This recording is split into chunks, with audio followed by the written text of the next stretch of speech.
The first time I ever heard about the silent market, I thought it was just another dark web urban legend. Supposedly, it was an invite-only section of the dark web where people traded in things far worse than drugs, weapons, or stolen identities. The rumor was that if you found the right link, always a dead drop, posted for only a few minutes at a time, you could enter a place where silence was the only rule. No chatting, no negotiations, just purchases. What was for sale? People, not just in the way you think. I should have stopped when I first found the link on a hidden forum, but my curiosity got the better of me. The login page was simple. A black background with a blinking cursor. No signups, no credentials, just a single command prompt asking for a phrase. After scouring through dozens of forum threads, I found a phrase that others claimed worked. Silence is consent. I hesitated before typing it in. The moment I pressed enter, my screen flickered and the page loaded.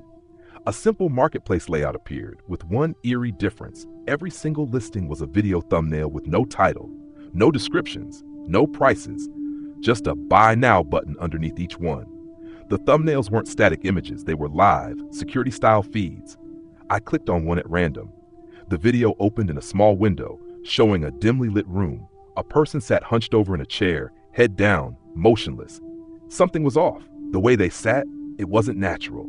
Their limbs were bent at awkward angles, like they had been arranged. After a few seconds, I noticed their chests barely rising and falling. They were alive. A timer at the bottom of the screen counted down from 10 minutes. No sound, no controls, just the feed. I backed out, my stomach twisting into knots. What was I looking at? I clicked another video. A different room, a different person. This one was standing, facing the corner. The way their shoulders trembled made my skin crawl. Their heads snapped slightly as if they heard something behind them. The timer counted down again. Still no sound. I wanted to stop. I should have stopped. But my curiosity, no, my morbid curiosity made me click one more. This time, the feed wasn't of a room. It was a grainy, low-light shot of a street. My street. I stared at the screen, my pulse hammering. The camera was angled high, like it was taken from a rooftop or a street lamp. I recognized the parked cars, the intersection, even the flickering streetlight at the corner. The realization hit me like ice in my veins. Someone was filming this right now. I scrambled to close the tab, but the screen froze. My cursor wouldn't move. A chat box appeared in the corner of the screen. My breath caught in my throat. No one was supposed to talk here. A single message appeared. Do not break the silence. My speakers let out a sharp, piercing sound, like a microphone being adjusted too close to an amp. I jumped, slamming my laptop shut. The noise stopped instantly, but the damage was done. I sat in the dark, heart pounding, staring at the screen of my closed laptop as if it could still see me. Then a soft notification sound. My phone. I reached for it with shaking hands, expecting a text, an email, something, but there was nothing. Just a single new notification from my security camera app. Motion detected at your front door. I didn't check the feed. I didn't look out the window. I just grabbed my keys, my wallet, and walked straight out the back door. I didn't stop walking until I reached a crowded gas station a mile away. I never went back to my apartment. I never opened my laptop again. I changed everything. Phone, accounts, city. But sometimes, in the middle of the night, I still hear that high-pitched screeching noise in my head. And I wonder if somewhere, they're still watching, waiting for me to break the silence. Story number 2. I used to pride myself on being fearless. Ghosts, serial killer documentaries, deep web mysteries, I consumed them all without losing a wink of sleep. But there's something about experiencing true horror firsthand that changes you forever. This happened 3 years ago, and I still wake up in cold sweats thinking about it. I had just moved into a small apartment on the outskirts of the city. It wasn't much, but it was cheap, and as a broke college student, that was all that mattered. The first few weeks were uneventful, just the usual struggles of adjusting to a new place. The only thing that stood out was the apartment above mine. It was supposed to be vacant, but some nights I swore I heard noises. Not the typical creaks and groans of an old building, but something more deliberate. Scraping sounds like furniture being dragged. Sometimes a faint tapping, like fingertips against a window pane. I told myself it was my imagination. Then one night, something happened that I couldn't explain away. I was up late studying for an exam when I heard it again, slow, deliberate scraping directly above me. It was past 2 a.m. I groaned and grabbed a broom, banging the ceiling a few times. The noise stopped. I sighed in relief. But then the sound started again. Only this time, it wasn't coming from the ceiling. It was coming from my closet. A chill ran down my spine. I turned slowly, staring at the closet door. The scraping sound continued, long and drawn out, like nails running down the wood. I wanted to believe it was a rat. Maybe the building had pests, but no rat made a sound like that, and no rat could twist a doorknob. The handle turned. I bolted. I didn't even grab my phone. I just ran out of my apartment and down the hallway. My downstairs neighbor, an older guy named Dan, opened his door when he heard me. I stammered out what happened, and he gave me this look I'll never forget. It was like he already knew. Without a word, he grabbed a baseball bat and motioned for me to follow. We stepped back into my apartment, but it was silent now. The closet door was still closed. Dan hesitated, then reached for the knob and yanked it open. Empty. No one inside. No holes in the wall, no hidden compartments, just a musty old closet. I let out a shaky laugh, feeling ridiculous. Maybe I was just sleep deprived. Dan, however, didn't look relieved. He reached up and tapped the ceiling inside the closet. A hollow sound echoed back. Then with a grunt, he pushed up on the ceiling panel. It shifted, revealing a dark crawl space above my unit. The smell that wafted down made me gag. It was the stench of rot, damp and sour. Dan shined his phone flashlight into the opening, and that's when we saw it. A nest of filthy blankets, empty food wrappers, a rusted kitchen knife, and a small hole in the wooden floorboards, directly above my closet. Someone had been living above me, watching me, waiting. The police found clear signs that someone had been using the crawl space for weeks, if not months, but they never found him. He was gone. I moved out the next day, but I still wonder, late at night, how many times had I stood in front of that closet completely unaware that someone was standing just above me, listening, waiting for the right moment. Story number 3. I never should have taken the job. At the time, I was desperate for money, and working as a night security guard seemed easy enough. The job was at an old, abandoned hospital on the outskirts of town. The building had been shut down for nearly a decade, but some company had bought the property and was in the process of turning it into an office space. Until construction started, they needed someone to make sure no squatters or vandals got inside. The first few nights were uneventful. The place was creepy, sure, long, empty hallways, broken hospital beds, flickering emergency lights, but I had a flashlight, a radio, and a routine. Walk the halls, check the doors, log my rounds. The silence was the worst part. Hospitals are supposed to be full of noise, beeping machines, nurses talking, patients moving.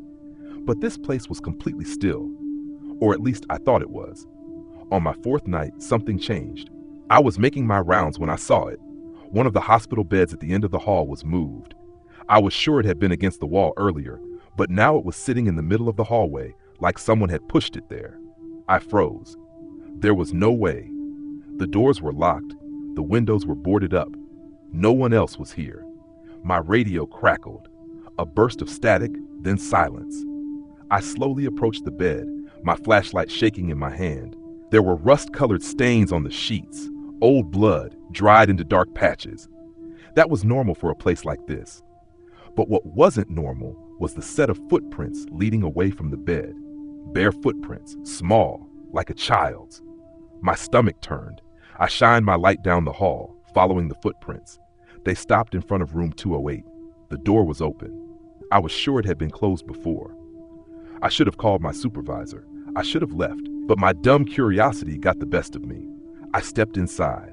The room was just like the others, an old hospital bed, peeling wallpaper, broken medical equipment. But something was off. The air felt heavier, like the room was waiting. Then I saw it. In the corner of the room, just outside the reach of my flashlight, stood a figure, small, motionless. I couldn't make out any features, just the faint outline of a child standing in the shadows. My mouth went dry. I forced myself to speak. "Hello?"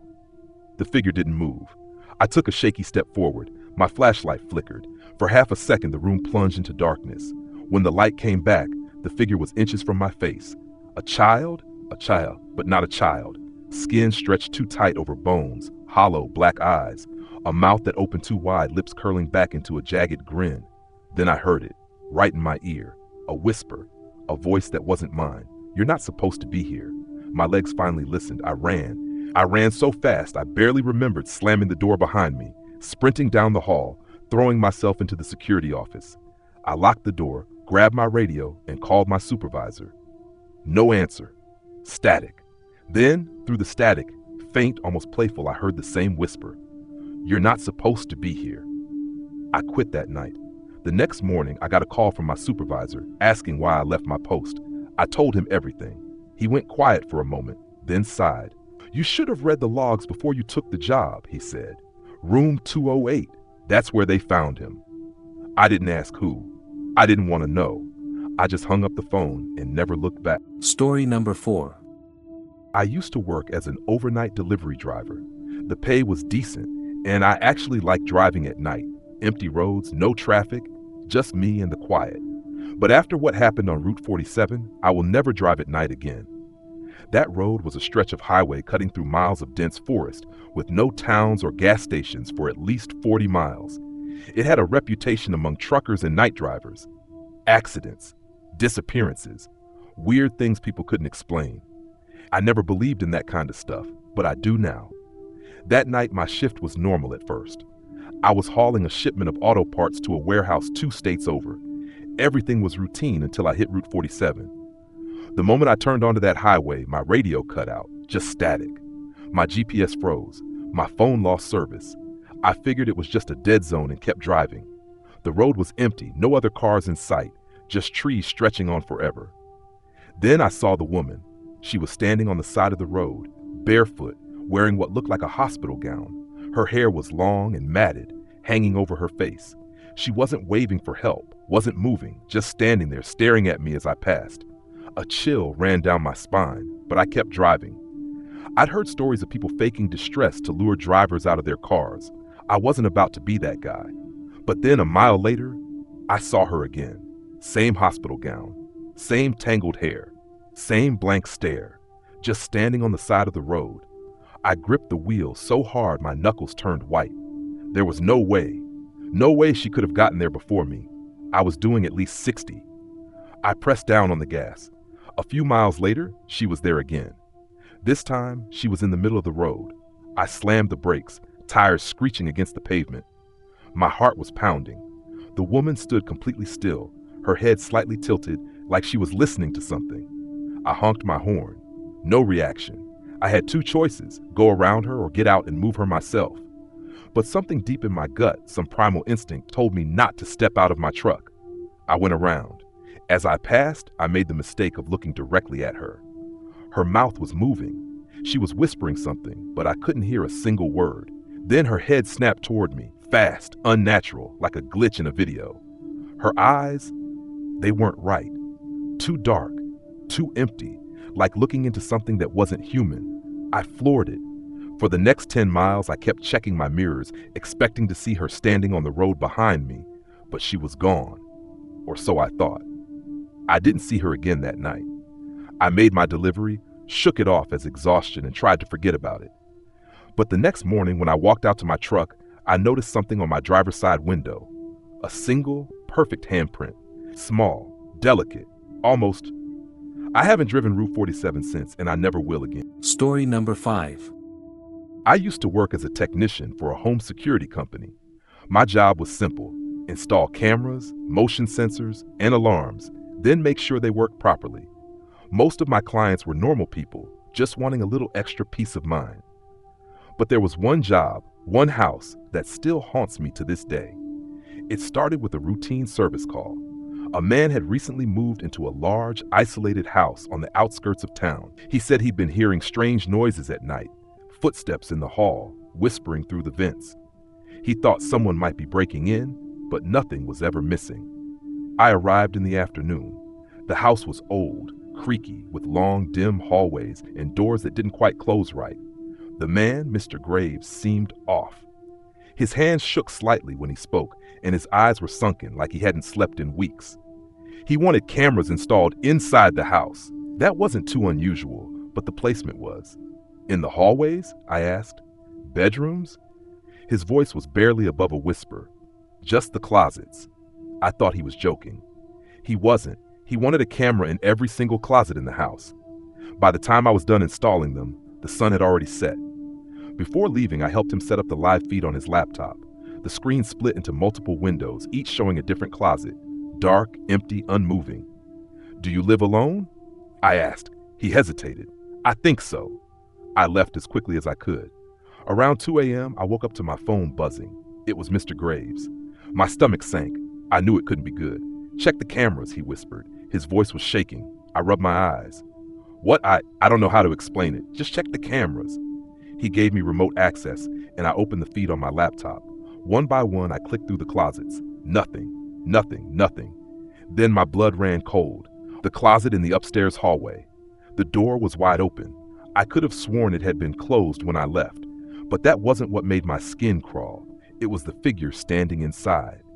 At first, I thought it was a trick of the light, but no. It was a person, barefoot, dressed in tattered clothes. Their skin was pale, almost gray. Their mouth hung open slightly, and their head was tilted at an unnatural angle, as if their neck was broken. They weren't moving. They weren't even blinking. I scrambled for my phone. Mr. Graves, listen to me. You need to get out of the house right now. Silence. Then, barely above a whisper, I think it knows I can see it. I looked back at the screen. The figure had stepped out of the closet. The feed cut to static. I called the police. When they arrived, the front door was wide open, but the house was empty. No signs of struggle, no signs of Mr. Graves. His car was still in the driveway. His wallet and keys were inside. But he was gone.